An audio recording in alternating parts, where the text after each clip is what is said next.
if you're enjoying your garden and the harvest as much as we are, then you've had a great growing season. We're getting zucchinis and crooknecks and corn and cucumbers just faster than we can eat them all, and we're giving them away like crazy.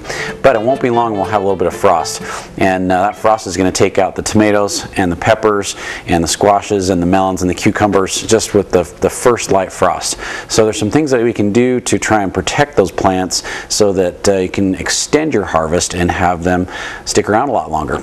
Usually what happens is around the middle to the latter part of September we get a very light frost, very 32, 31, I mean very low 30s, but if we can get some of our plants to survive that first light frost, generally we have about 2, sometimes even 3 weeks before we get the next frost again.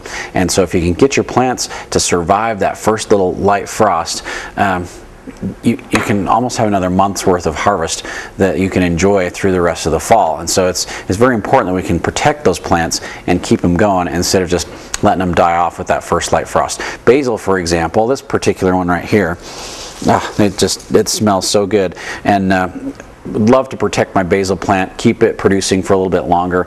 You just never know when that first frost is going to come. Sometimes the news can predict it, sometimes you can't. And basil is one of those plants that is very susceptible to that first light frost. First light frost, the whole plant's dead. And in a lot of cases, I like to take my basil, bring it inside, and enjoy it for the winter time. We'll bring it inside, use it as a window plant, and just nip those little leaves off and use them when we feel like it. So the best way to protect these plants, especially tomatoes and peppers that usually are just really starting to ripen up when things start to freeze, is to use a frost cloth. This is a frost cloth right here, and of course I folded it up, but the frost cloth is just a fairly thin, it's about 1.5 ounces thick, woven, and air and light can penetrate through, but it'll keep that little bit of frost right off your plants. And so we can take a blanket like this, and I've got them in 10 by 12 foot pieces that are already cut, and I also have them in bulk. This is one of my bulk rolls, and you can just cover the plants with it.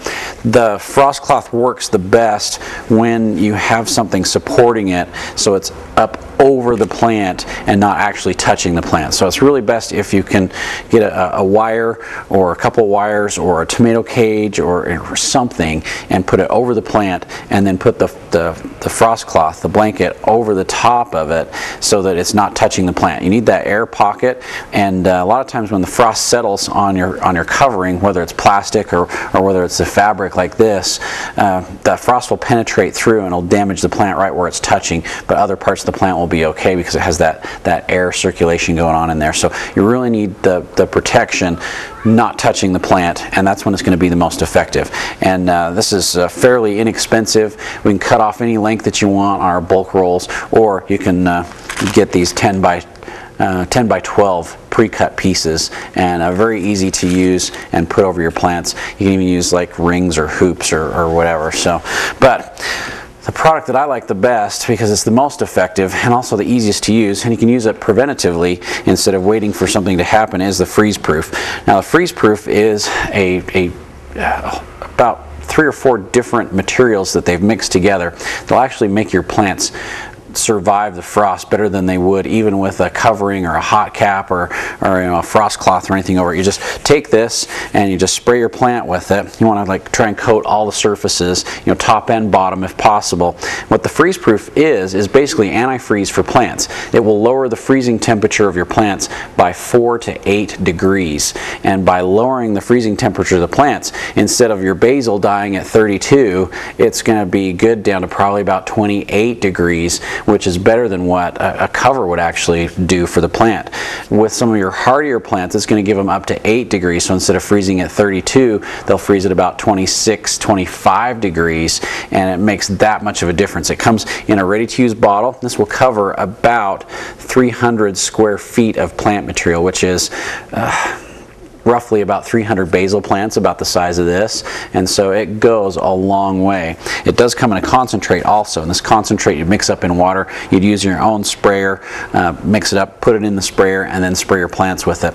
But amazingly, we've had great results with hanging baskets, with tomatoes, with planters, with things that normally get damaged by that first frost, and the freeze proof will actually stop them from freezing at that normal temperature and drop them into the mid-20s sometimes before they'll even get damaged, which is usually a hard frost for us around here.